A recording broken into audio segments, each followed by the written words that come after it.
La Bible révèle que la fin de toute chose est proche et que Dieu appelle tout homme à pouvoir se réjouir de la seconde venue de Jésus-Christ. L'objectif de cette présentation est de vous préparer à être du nombre de ceux qui gardent les commandements de Dieu et le témoignage, la foi de Jésus-Christ. La semaine dernière, nous avons commencé à considérer le message du troisième ange. Et durant cette première partie, nous avons établi l'identité de la bête montant de la mer et de son image. Et en ce matin, nous allons considérer la deuxième partie de cette série de présentations sur le message du troisième ange. Et pour ce faire, commençons par considérer à nouveau son message tel que contenu au verset 9 à 12 du chapitre 14 du livre de la révélation de Jésus-Christ, à savoir l'Apocalypse. Je vous invite à vous rendre avec moi en Apocalypse 14, versets 9 à 12. Et là, nous lisons, « Et un troisième ange les suivit en disant d'une voix forte, « Si quelqu'un adore la bête et son image, et s'il en prend la marque au front ou à la main, il boira aussi du vin de la colère de Dieu, du vin pur préparé dans la coupe de sa colère. Et il sera tourmenté dans le feu et le soufre en présence des saints anges et de l'agneau. Et la fumée de leur tourment montera au siècle des siècles, et ils n'auront aucun repos, ni le jour, ni la nuit, ceux qui auront adoré la bête et son image, et quiconque aura pris la marque de son nom. » C'est ici la patience des saints. Ce sont ici ceux qui gardent les commandements de Dieu et la foi de Jésus. Durant la première partie de notre présentation sur le message du troisième ange d'Apocalypse 14, nous avons vu que la bête, qui est aussi décrite en Apocalypse 13, versets 1 à 10, représente la papauté. L'image de la bête, qui est quant à elle décrite au verset 14 et 15 du chapitre 13, représente l'organisation similaire à la papauté qu'établira les États-Unis d'Amérique, qui sont quant à eux représentés par la bête montant de la mer. Et c'est à partir du verset 16 qu'est introduit la marque de la bête. Rendons-nous donc à nouveau, comme nous l'avons fait la semaine précédente, en Apocalypse 13 et considérons le verset 16, parce que nous avons arrêté notre lecture et notre étude au verset 15. Je répète, la fois précédente, nous avons considéré Apocalypse 13, verset 1 à 15. Aujourd'hui, nous allons considérer à partir du verset 16 jusqu'au verset 18, la fin du chapitre. Verset 16, il est dit, « Et elle faisait que tous, si je reprends le verset 15 pour une meilleure compréhension, et il lui fut donné d'animer l'image de la bête, afin que l'image de la bête parlât. Et elle fit mettre à mort tous ceux qui n'adoraient pas l'image de la bête. Et elle faisait que tous, petits et grands, riches et pauvres, libres et esclaves, prenaient une marque à la main droite ou au front. » Verset 17, « Et personne ne pouvait acheter ni vendre s'il n'avait la marque ou le nom de la bête ou le nombre de son nom. » C'est ici la sagesse, que celui qui a de l'intelligence compte le nombre de la bête, car c'est le nombre d'un homme, et son nombre est 666. L'étude de ces trois versets nous conduira non seulement à établir ce qu'est la marque, mais également le nom et le nombre de la bête. En fait, l'identification du nom et du nombre de la bête viendront confirmer celle de la marque de la bête. Et c'est pour cela qu'il nous faut commencer par le commencement, à savoir identifier ce qu'est la marque de la bête. D'après le verset 16 et 17, ceux qui refuseront de prendre la marque de la bête seront l'objet d'un boycott économique. Et d'après le verset 15, les hommes seront forcés à prendre cette marque sous peine de mort. Et le fait que le protestantisme apostat, à savoir l'image de la bête, forcera les hommes à prendre cette marque implique que sa réception est liée à l'obéissance d'une loi. Le verset 15 nous dit qu'une fois animé par la nation américaine, la bête montant de la terre, le protestantisme apostat, l'image de la bête, parlera. Mes amis, comment une organisation politique s'exprime-t-elle? Par ses lois, c'est cela, par ses lois. Ainsi, cette organisation politico-religieuse édictera une loi dont l'obéissance rendra hommage à la papauté, la bête montant de la mer. Et la particularité de cette loi est qu'elle sera contraire à la loi de Dieu. Je reprends, la particularité de cette loi est qu'elle sera contraire à la loi de Dieu, car en décrivant ceux qui ne rendront pas hommage à la papauté, la bête montant de la mer, la Bible présente l'observation des commandements de Dieu comme étant l'une de leurs caractéristiques. En effet, en Apocalypse 12, verset 17, il est dit « Le dragon s'irrita contre la femme et s'en alla faire la guerre au reste de sa postérité, qui garde les commandements de Dieu et qui ont le témoignage de Jésus-Christ. » Rappelez-vous que c'est le dragon qui a donné sa puissance, en fait, à cette bête. D'accord? Et on a vu qu'il y a un double symbole, ok, ici. Et notamment le premier qui est celui du diable. Ok? Et on nous parle de ces mêmes individus au chapitre 14 et au verset 12 que nous avons lu. C'est ici la patience des saints. Ce sont ici ceux qui gardent les commandements de Dieu et la foi de Jésus.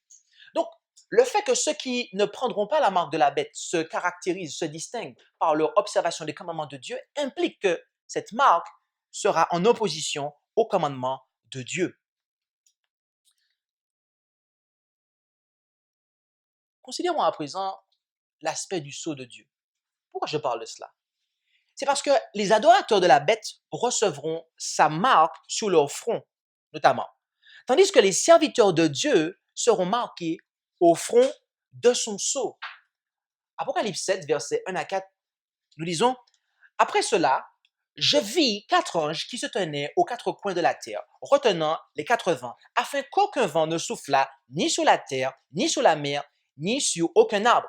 Puis je vis un autre ange qui montait du côté de l'Orient, tenant le sceau du Dieu vivant. Et il cria à grande voix aux 4 anges qui avaient reçu le pouvoir de nuire à la terre et à la mer en disant, ne nuisez point à la terre, ni à la mer, ni aux arbres, jusqu'à ce que nous ayons marqué d'un sceau le front des serviteurs de notre Dieu.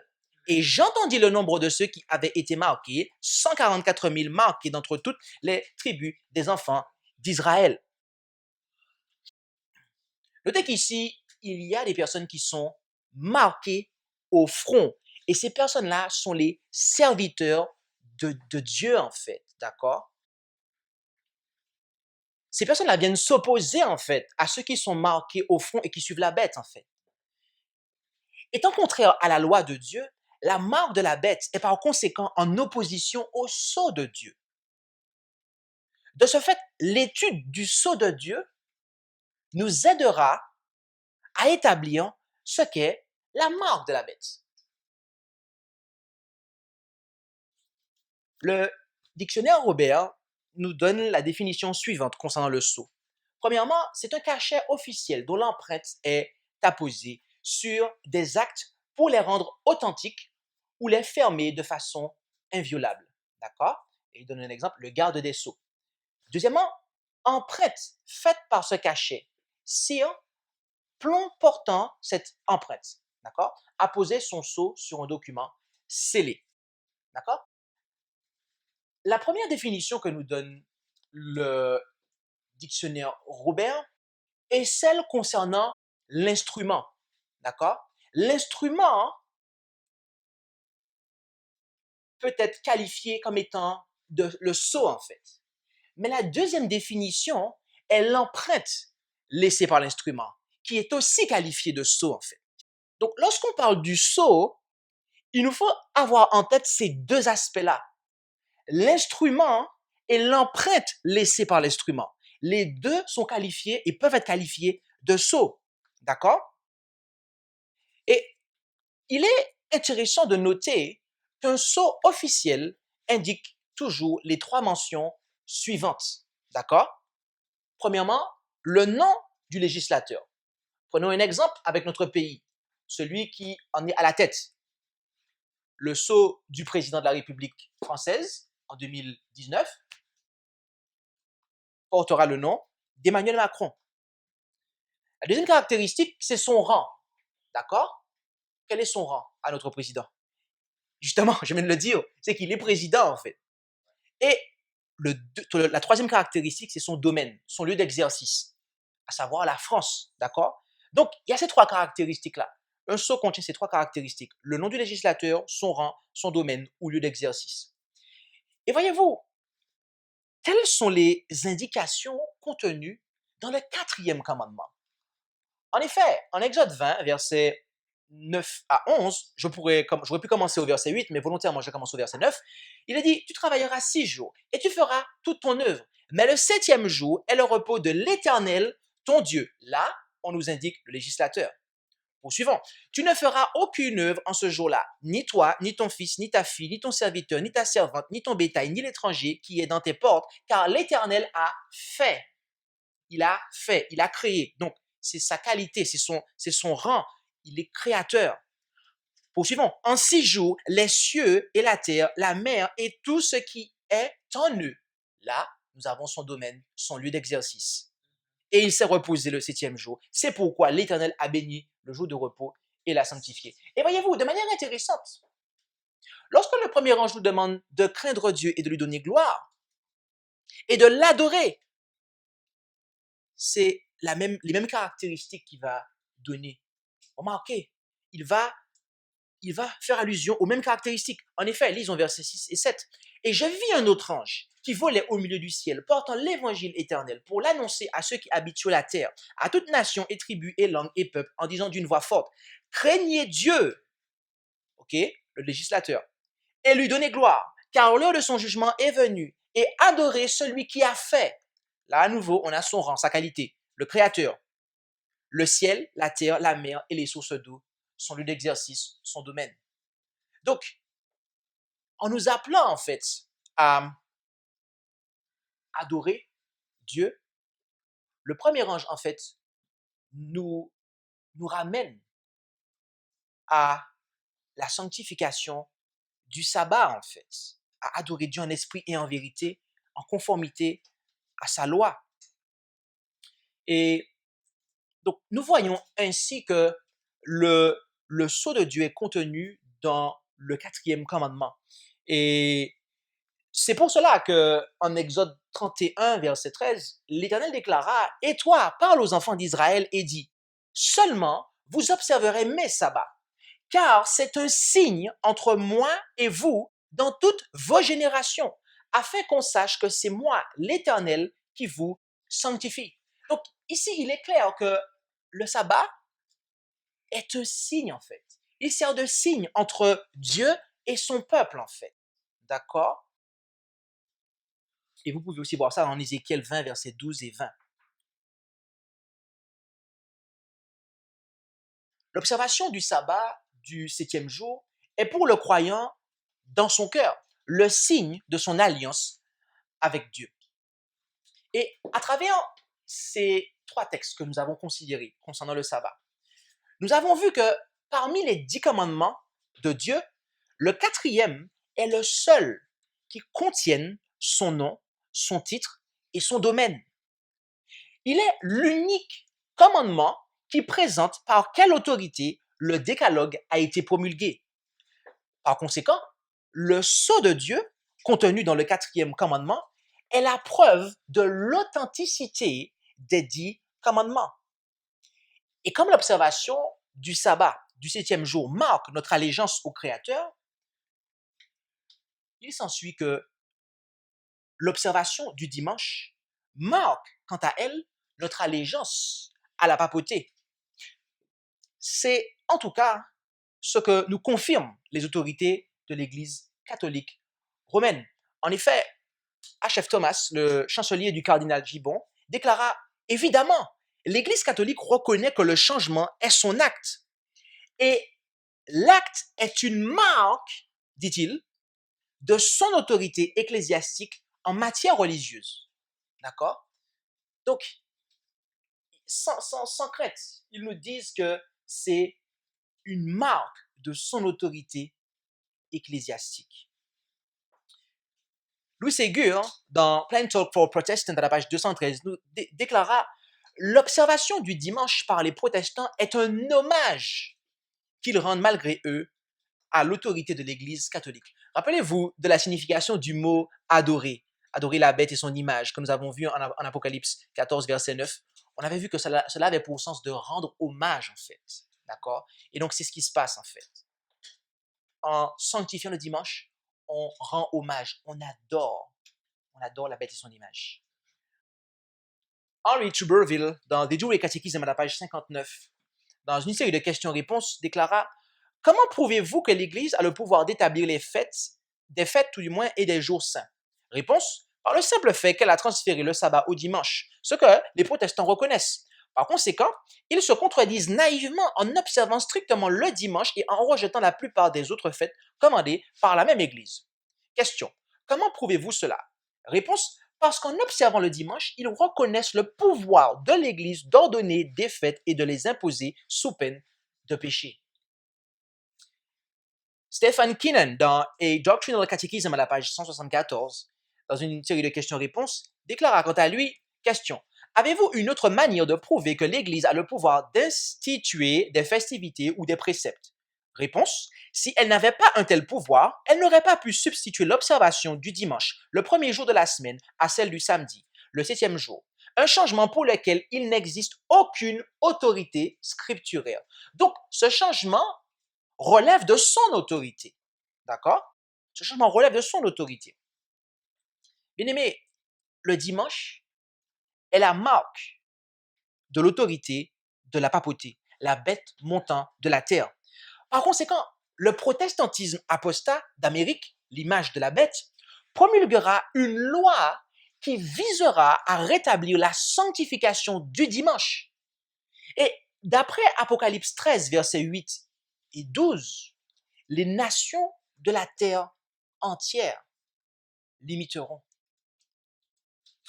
Mais alors, comment des non-chrétiens pourront-ils rendre hommage au pape en observant le dimanche? La prophétie nous dit que les hommes recevront la marque soit sous la main droite, soit sous le front.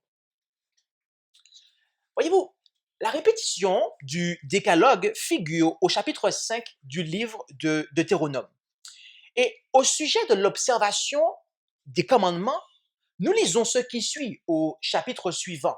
En effet, en Deutéronome 6, versets 3, 6 et 8, notez bien ce que nous allons lire.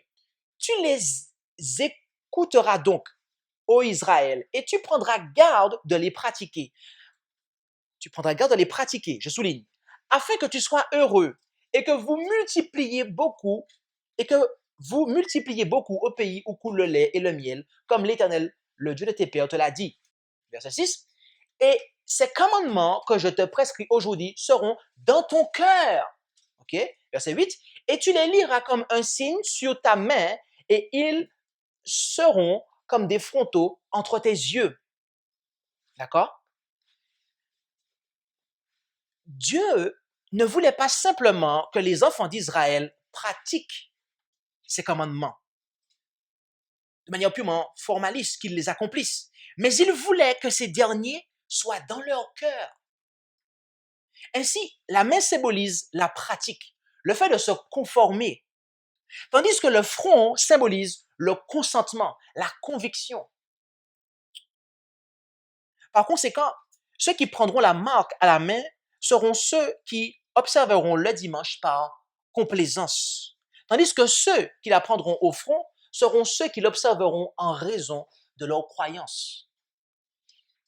Et rappelez-vous ce que déclare maintenant le verset 17. Apocalypse 13, verset 17. Et personne ne pouvait acheter ni vendre s'il n'avait la marque ou le nom de la bête ou le nombre de son nom. J'ai volontairement souligné ces deux mots-là, ou, d'accord, qui figurent d'ailleurs dans le texte original grec. Ok? Le terme ou, voyez-vous, est une conjonction de coordination servant à marquer l'alternative. Ok? Je reprends cela. C'est un point charnière dans notre présentation de ce matin. Le terme ou est une conjonction de coordination servant à marquer l'alternative. Autrement dit, le nom ou le nombre de son nom sont l'alternative de la marque de la bête. Intéressons-nous maintenant au nom de la bête. Dans le journal catholique Our Sunday Visitors du 18 avril de l'année 1915, volume 3, numéro 51, page 3, il est dit quelles sont les lettres censées être sur la couronne du pape et que signifient-elles si elles ont un sens. Les lettres inscrites sur la mitre du pape sont les suivantes. Vicarius Filii Dei, ce qui est le latin de vicaire du Fils de Dieu. Les catholiques soutiennent que l'Église, qui est une société visible, doit avoir un chef.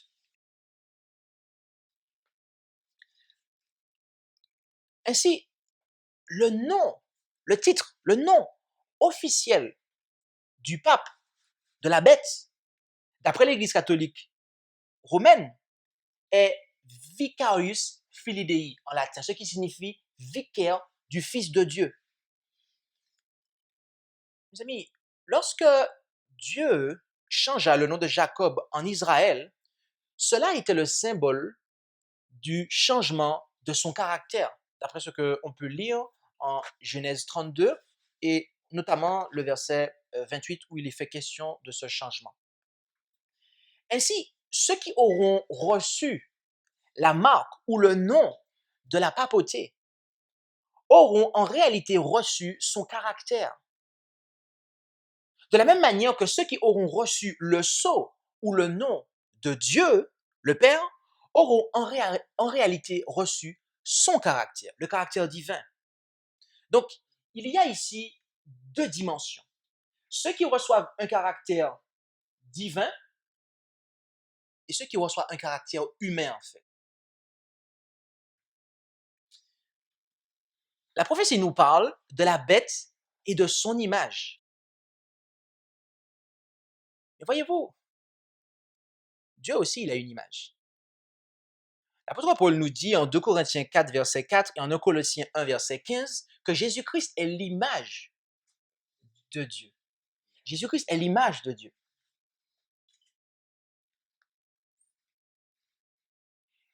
C'est en suivant le protestantisme apostat, l'image de la bête, que les hommes recevront le caractère de la papauté, la bête. De même, c'est en suivant Jésus-Christ, l'image de Dieu, que les hommes pourront recevoir le caractère de Dieu. Et mes amis, voilà la contrefaçon. Voilà la contrefaçon. Satan ne veut pas que nous recevions le caractère de Dieu. Il ne veut pas que nous soyons sanctifiés. Et Dieu, pour nous sanctifier, il a un instrument. C'est son sabbat. Et avec cet instrument, il va laisser une marque sur nous, son sceau. Il va utiliser son sceau pour laisser son sceau, l'instrument pour laisser son empreinte sur nous, mes amis, pour nous sanctifier. Amen. Mais la bête ne veut pas cela. Tout du moins, Satan ne veut pas cela. Et donc, il se sert de la bête et de son image. Et tout particulièrement de l'image pour captiver l'attention des hommes de manière à leur donner le caractère de la papauté, une institution humaine qui s'oppose à notre Seigneur et Sauveur Jésus-Christ, ainsi qu'à son Dieu et Père. Qu'en est-il alors du nombre? Apocalypse 13, verset 18, nous dit qu'il s'agit d'un nombre d'hommes. La bête représente une organisation humaine. Et comme cette dernière a déjà été identifiée, le nombre 666 doit alors avoir un rapport avec le nom de ce pouvoir. Nous avons identifié cette bête comme étant le pouvoir papal. Et nous avons établi que son nom est Vicarius Filii Dei, ce qui est le latin de vicaire du Fils de Dieu. Voyez-vous, en latin, chaque lettre possède une valeur numérique.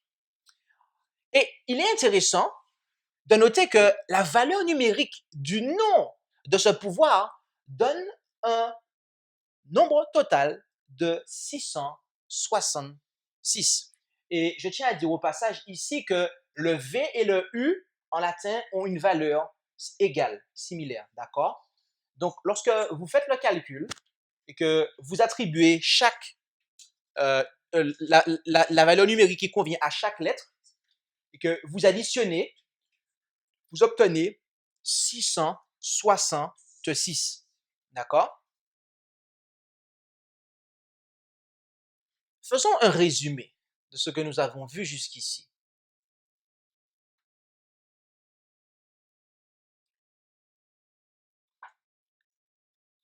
La marque, le nom et le nombre. La marque, le nom et le nombre. Ça fait 3 choses, n'est-ce pas? Mes amis, Dieu donne à l'humanité 3 témoins pour identifier la papauté comme étant le pouvoir qui sera exalté à la fin des temps.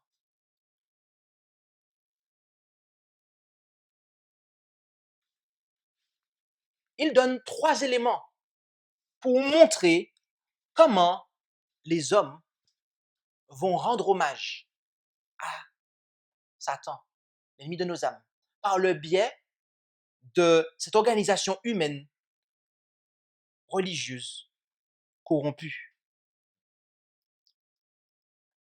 Et voici ce que nous enseigne le message du 3e ange. Voyez-vous? Mais malheureusement, tous ne sont pas d'accord avec cela. Ask yourself a relatively simple question. Posez-vous une question très simple. There are 14 to 20 million Adventists. Il y a entre 14 et 20 millions d'adventistes. We're a highly sophisticated organization across the world. Nous sommes une organisation très sophistiquée de par le monde. We're on every continent. Nous sommes sur chaque continent. There is nothing that happens in the world that escapes the attention of this church. Il n'y a rien qui se passe dans le monde qui échappe à l'attention de cette église. We have liberals, conservatives, and everything in between. Nous avons les libéraux, les conservateurs et tout au milieu. So if that were the case, Si c'était le cas, ask yourself this question. alors posez-vous vous-même cette question. Our understanding, this movement's understanding of the Sunday law, La compréhension de ce mouvement de la loi du dimanche, how it would come into effect, comment cela va prendre effet, how could most Adventists miss that? comment ça se fait que la majorité des adventistes sont passés à côté? How could they not know that there's a Sunday law? Comment ne savent-ils pas qu'il y a une loi du dimanche? For what reason would they fail and not choose the right side? Pour quelles raisons échoueront-ils et ne choisiront-ils pas le bon côté? Durant la présentation précédente, nous avons vu que ce docteur, en fait, ne rejette le fait qu'il y a une alliance entre la bête et son image. Et ici, dans cette présentation, il est en train de se poser la question de « Mais comment se fait-il que les adventistes vont prendre la marque de la bête, d'accord? Puisqu'ils sont au courant, ils savent ce qui se passe, d'accord? Comment cela se fait-il? Suivons l'écoute. Coming back to my question, Si je retourne à ma question, if you've got these conservatives, si vous avez donc ces conservateurs, which are the majority of the church, qui est donc la majorité de l'Église, they're going to be strict on Sabbath keeping. ils vont être piégés, Strict. Strict. Ils vont être stricts sur l'observation du sabbat. So how would it be Alors comment cela va se passer? that if Trump is going to write a Sunday law, Alors comment ce serait si Trump va écrire une loi du dimanche, present it to the world, qu'il la présente au monde, our church que notre Église, is going to say, oh, that's good, we'll join him. et notre Église va dire ok c'est bon, on va le rejoindre. Do you really think that will happen? Est-ce que vous pensez vraiment que cela va se passer? We've got to come out of our insular thinking. Il nous faut sortir de notre pensée insulaire. and think what the world really looks like. Et pensez vraiment à à quoi le monde ressemble vraiment. Ici, il est en train de dire que l'Église adventiste du 7e jour, en fait, ne sera pas piégée, en fait. D'accord? Leur compréhension conservatrice, c'est, en fait, le fait qu'ils soient conservateurs, ils sont pas piégés, en fait. Donc, il faut regarder à une autre interprétation pour que la plupart des adventistes soient piégés, en fait. Ce monde, church. cette église-là, elle est contrôlée By conservatives, par les conservateurs, just as it was in the time of Christ. comme c'était le cas dans l'époque de Christ. So the odd French pastor that you have, Donc, ce pasteur que tu as eu avant, who thinks it's a joke, qui pense que c'est une plaisanterie, or the odd Australian pastor that says there's no sanctuary, ou ce pasteur australien ancien qui a dit il n'y a pas de sanctuaire, that's not the general consensus of the church. ce n'est pas le consensus général de l'Église. If you're not sure about that, Si tu n'es pas sûr à ce sujet, study a biography of our General Conference president, ultra conservative. et étudier les biographies de nos présidents de la conférence générale, ils sont conservateurs.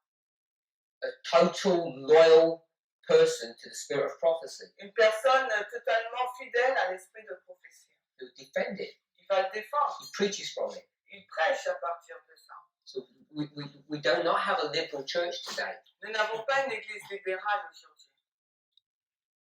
Il dit que nous n'avons pas une église libérale aujourd'hui, puisque le président de la conférence générale est conservateur.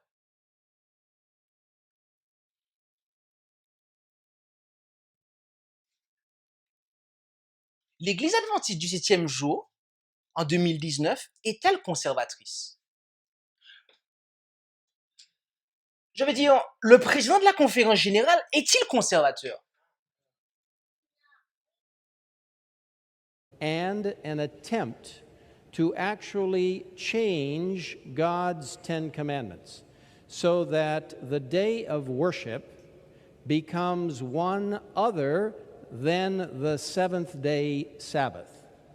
And in fact, the mark of the beast would be the worship of God on any other day than that particular day, because that is a sign of God's authority. In fact, let's contrast the mark of the beast with the seal of God, because the seal of God for God's people in the last days will be their adherence, their love of Him, and their observance of the day which He has ordained and made sacred, the seventh-day Sabbath. So you are sealed with a special connection with Him when you keep that day.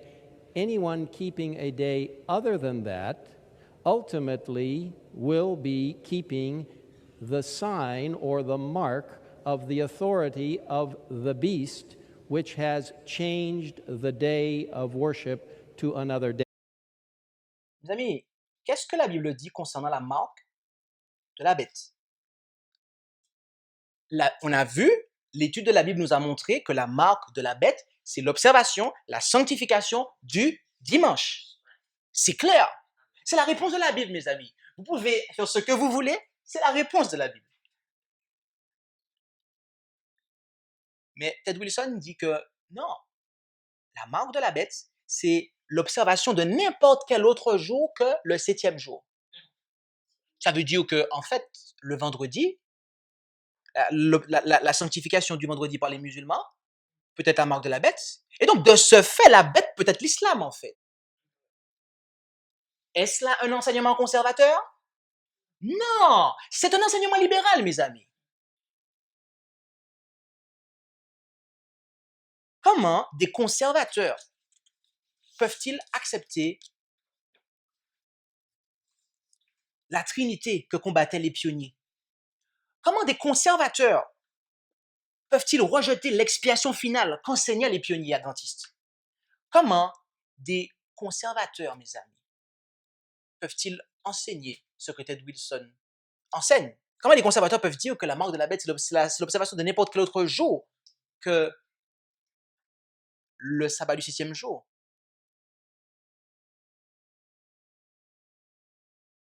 Comment des conservateurs peuvent-ils mettre le grand espoir à la place de la tragédie des siècles qui identifie clairement la bête et son image ainsi que sa marque? Avons-nous affaire à une église conservatrice? Mes amis, les évidences montrent que non.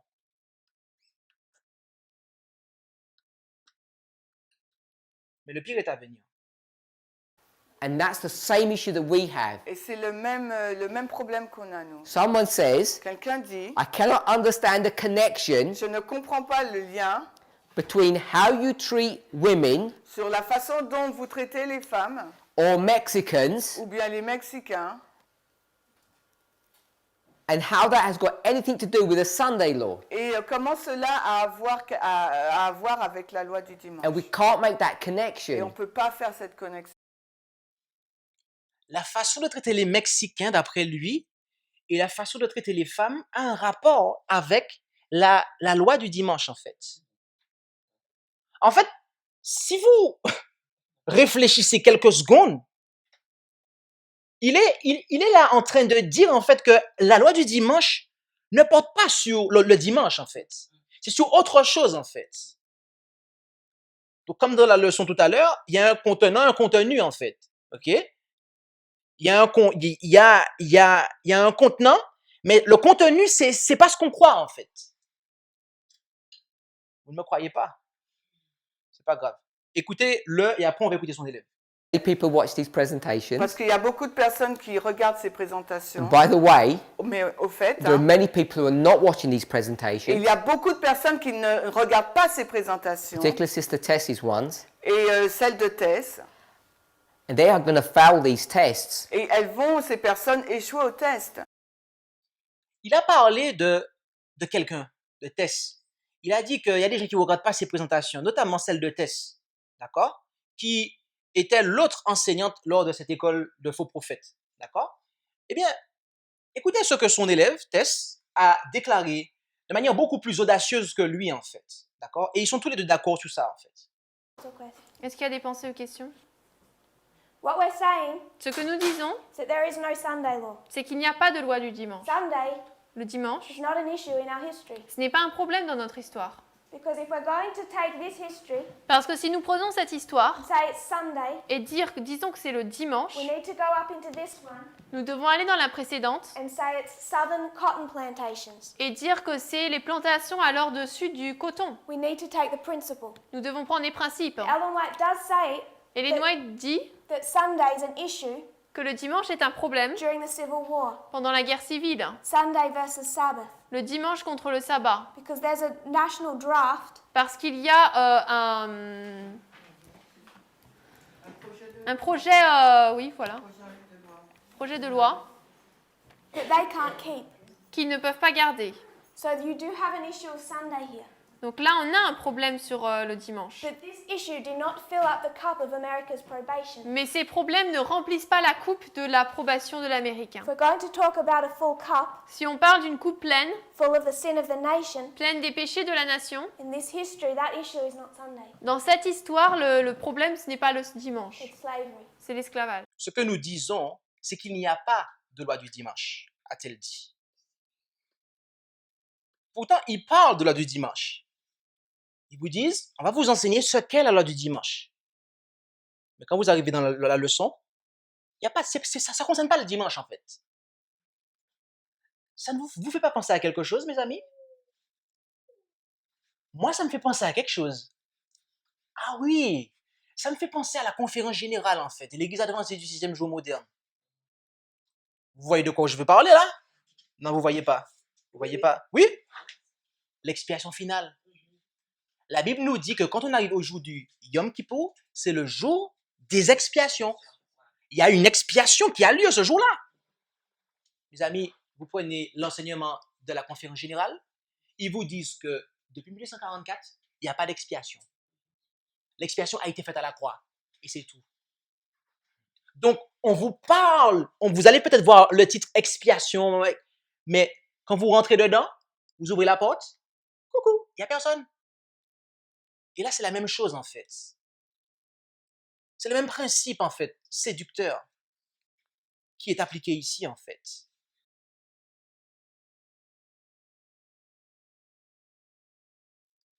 Alors, j'aimerais aider Monsieur Parminder ainsi que toute âme sincère à se rendre compte que la loi du dimanche porte véritablement sur le dimanche. La Bible nous le montre et l'esprit de prophétie nous le dit, mes amis. Et vous allez comprendre pourquoi la conférence générale a abandonné la tragédie des siècles pour le grand espoir. Soit qui sont, et la conférence générale qui sont soi-disant conservateurs.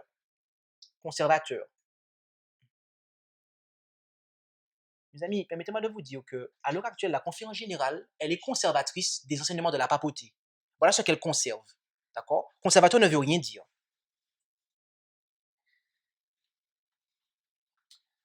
La tragédie des siècles, la page 485, paragraphe 5 et 486, paragraphe 3. Le changement du 4e commandement n'est-il donc pas nécessairement le signe ou la marque de l'autorité de l'Église catholique, en d'autres termes, la marque de la bête? Il est vrai que les chrétiens des générations passées ont observé le dimanche, convaincus que c'était le jour du repos prescrit par la Bible. Et il y a actuellement dans toutes les confessions, sans en excepter la communion catholique romaine, de vrais chrétiens qui croient honnêtement que le dimanche est d'institution divine. Dieu agrée leur sincérité et leur fidélité. Mais quand l'observation du dimanche sera imposée, et ça, elle l'écrit en 1911, mes amis. D'accord? En 1911, hein? OK?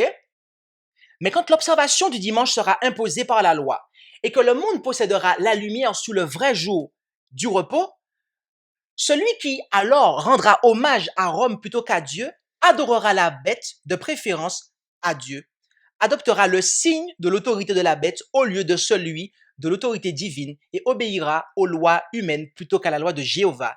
Celui-là recevra la marque de la bête. Elle parle au futur ici, mes amis. Elle n'est pas en train de dire que ça appartient à notre histoire passée et qu'il faut considérer les choses autrement, en fait. D'accord?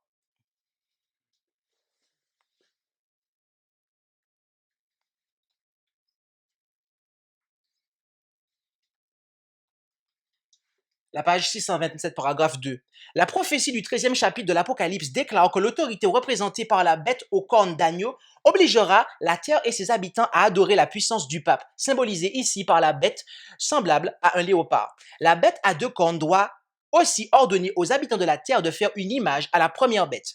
Elle ira même jusqu'à entraîner tous les hommes, petits et grands, riches et pauvres, libres et esclaves, à prendre la marque de la bête. Apocalypse 13, 11 à 16. On a vu que la bête aux cornes d'agneau symbolise les États-Unis et que cette prophétie sera accomplie quand ce pays imposera l'observation du dimanche réclamée par Rome comme la marque de sa suprématie. Mais les États-Unis ne seront pas seuls à rendre cet hommage à la papauté. L'influence de cette dernière est loin d'avoir entièrement disparu des pays où elle exerçait autrefois son autorité. Et la prophétie annonce la restauration de son pouvoir. Dans l'Ancien comme dans le Nouveau Monde, l'observation du dimanche, qui repose uniquement sur l'autorité de l'Église romaine, constituera un hommage rendu au pape. Notez à nouveau ce qu'elle déclare, mes amis. Notez à nouveau ce qu'elle déclare. Elle parle au futur. Et elle expose bien que cela concerne la question de l'observation soit du sabbat, soit du dimanche, mes amis. Soit du sabbat du 6e jour, soit du dimanche. Arriver aux conclusions de M. Parminder nécessite que vous violez la pensée de l'auteur, que vous ne respectez pas le contexte en fait.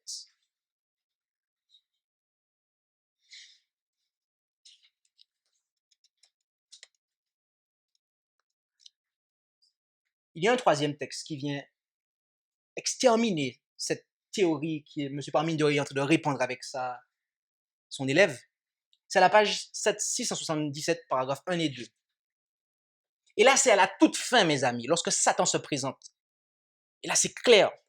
Pour couronner le grand drame de la séduction, Satan lui-même simulera l'avènement du Seigneur que l'Église attend depuis si longtemps comme la consommation de ses espérances. En diverses parties du monde, on verra apparaître un personnage majestueux, auréolé d'une gloire éclatante qui rappellera la description du Fils de Dieu. donné dans l'Apocalypse. Sa voix sera douce, contenue et forte, mélodieuse. Affable et compatissant, il répétera quelques-unes des vérités célestes et consolantes prononcées par le Seigneur. Il guérira les malades. Puis, en vertu de son autorité, ce faux Christ affirmera avoir transféré le sabbat au dimanche et ordonnera à chacun de sanctifier le jour qu'il a béni. Il déclarera que ceux qui s'obstineront à observer le 7e jour renient le Christ, puisqu'ils refuseront de prendre garde aux anges qu'il a envoyés pour apporter la vérité au monde. Cette suprême séduction sera presque irrésistible. Mes amis, ça c'est à la toute fin, mes amis. Lorsque Satan se personnifie et apparaît et il produit des séductions irrésistibles. Qu'est-ce qu'il va enseigner, mes amis? Que à la marque de la bête, c'est non, non, vous pouvez être homosexuel, il n'y a pas de souci, etc. Les Mexicains, on n'en a rien à faire. Ou pour protéger les Mexicains, et puis c'est ça? C'est pas ça, mes amis. C'est pas ça. La séduction finale, mes amis, portera, notamment dans son enseignement, de ce faux Christ que personnifiera Satan, eh bien, sur la sanctification du jour du repos.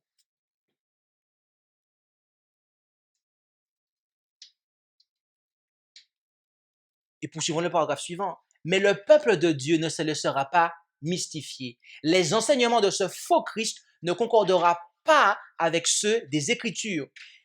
Il bénira les adorateurs de la bête et de son image, ceux-là même auxquels l'Éternel sera sur le point de faire boire le vin sans mélange de la coupe de sa colère. Madame White dit que le peuple de Dieu ne se laissera pas mystifier. Lorsque Satan va venir sur terre, se personnifier en Christ et donner ces enseignements-là. Mais mes amis, permettez-moi de vous dire quelque chose.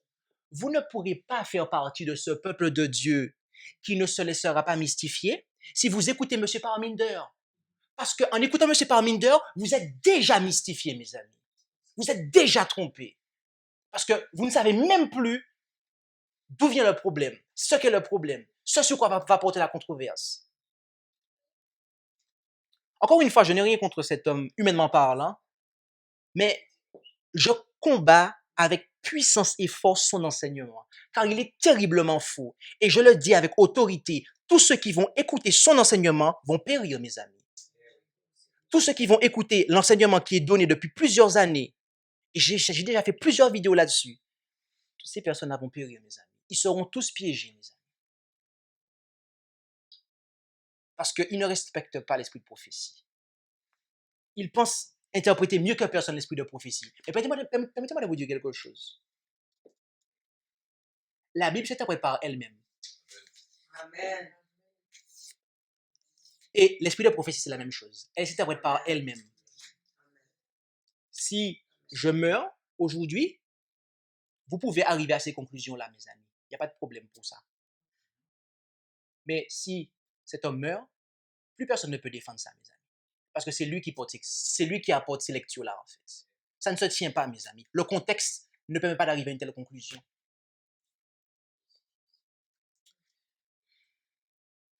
L'enseignement de M. Parminder est comme celui de l'Église adventiste du 7e jour moderne, à savoir libérale, comme l'Église adventiste du 7e jour moderne. Il fait fi de la lumière que Dieu nous a envoyée sous le message du 3e ange, tout particulièrement dans la tragédie des siècles. Et il ne se cache pas pour le dire. J'ai pris le temps d'écouter ces vidéos en accéléré, mais j'ai tout écouté, notamment sous la loi du dimanche. Et mes amis, il vous dit que vous ne pouvez pas comprendre ça avec la tragédie des siècles, en fait. Il faut une autre lecture. Après, il donne une condition, etc. Et il faut une méthodologie, etc. Mais quelle méthodologie, mes amis? Quelle méthodologie? La chose est claire. En fait, dans ce mouvement-là, dans ce faux mouvement prophétique, tout verset de la Bible est une prophétie. Vous devez systématiquement avoir une seconde lecture. Vous voyez Pierre embrasser Jean? Ah, il y a une prophétie là. Alors lui, c'est Donald Trump qui embrasse le pape. Boum.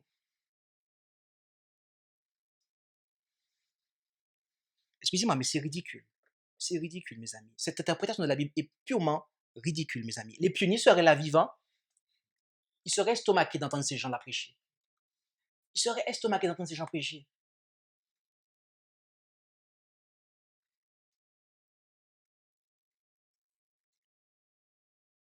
Et le pire dans ça, c'est que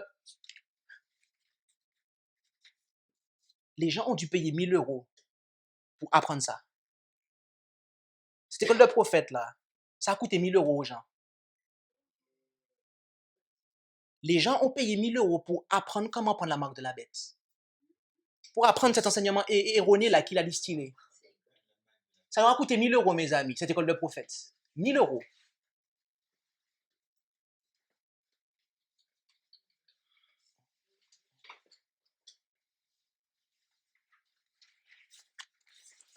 Mes amis, quand j'ai accepté le message adventiste, ça m'a coûté 0 euros, mes amis.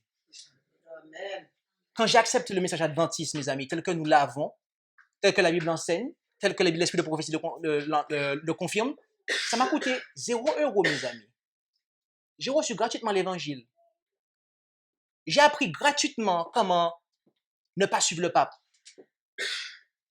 Alors, bien évidemment, après, j'ai soutenu le message. Une fois que j'ai compris que Dieu attendait de moi que je pratique la générosité systématique.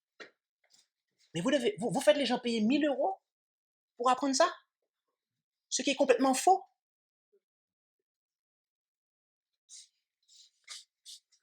Permettez-moi de vous dire que l'année prochaine, on fera une école de prophète, mes amis. Une vraie école de prophète, comme Madame White le dit. Et ça ne coûtera pas 1000 euros, mes amis. Et il n'y aura pas ce genre d'enseignement-là.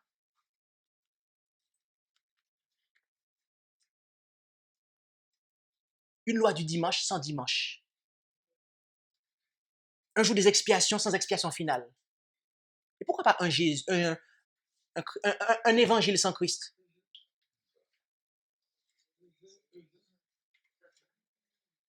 En fait, tout perd son sens, en fait. Tout perd son sens. Mes amis, Dieu nous envoie un message. Un très précieux message. Un message d'avertissement. Et c'est le message qui doit retentir avant que Jésus ne revienne. Et Satan veut gagner le maximum de personnes à sa cause. Le maximum de personnes. Et voyez-vous, beaucoup d'entre nous pensons que c'est dans l'église catholique que ça se passe et tout. Oui, c'est vrai.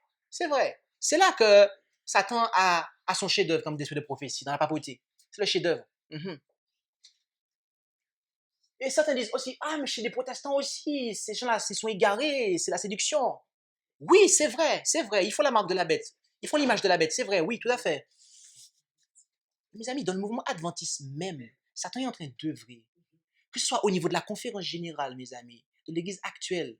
On a vu Ted Wilson, le président de la conférence générale. Je m'adresse à vous, qui êtes peut-être des membres de l'église adventiste du 10e jour actuel. Votre président est incapable de vous dire ce qu'est la marque de la bête.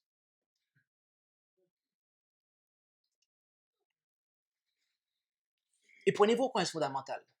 Prenez l'ouvrage, les 28 croyances fondamentales, et lisez-le de A à Z. Et essayez de retrouver ce que Madame White vous dit dans la tragédie des siècles. Essayez de retrouver ça. Ça a disparu, mes amis. Ça a disparu. Il n'identifie plus, comme on l'a montré précédemment, que la papauté, c'est l'homme de péché, la bête. Mais il n'y a pas que dans la dénomination, mes amis. Parce que de plus en plus, on me dit, tu sais, il y a de plus en plus de personnes qui restent chez eux, qui font l'étude à la maison, les églises à la maison, qui font des groupes, etc. Les ministères indépendants se multiplient et compagnie, compagnie. Regardez ce qui se passe, mes amis. Regardez ce qui se passe.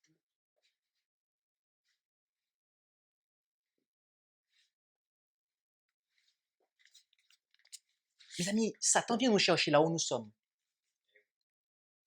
Satan vient nous arracher la vérité là où nous sommes. Et pourquoi il réussit? C'est parce qu'on dort, on fait dodo, on dort.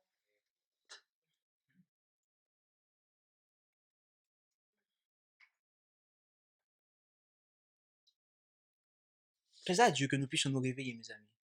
Plaise à Dieu que nous puissions nous mettre à étudier la parole de Dieu. Parce que comme la sœur le disait, notre très chère sœur le disait lors d'une certaine réunion dimanche dernier, L'esprit de prophétie dit que tout ce qui pourra être ébranlé le sera. Et c'est ce qu'on voit en fait. Tous les fondements sont en train d'être ébranlés, mes amis. Et quand il n'y a plus de fondement, que fait le juste, dit le psaume?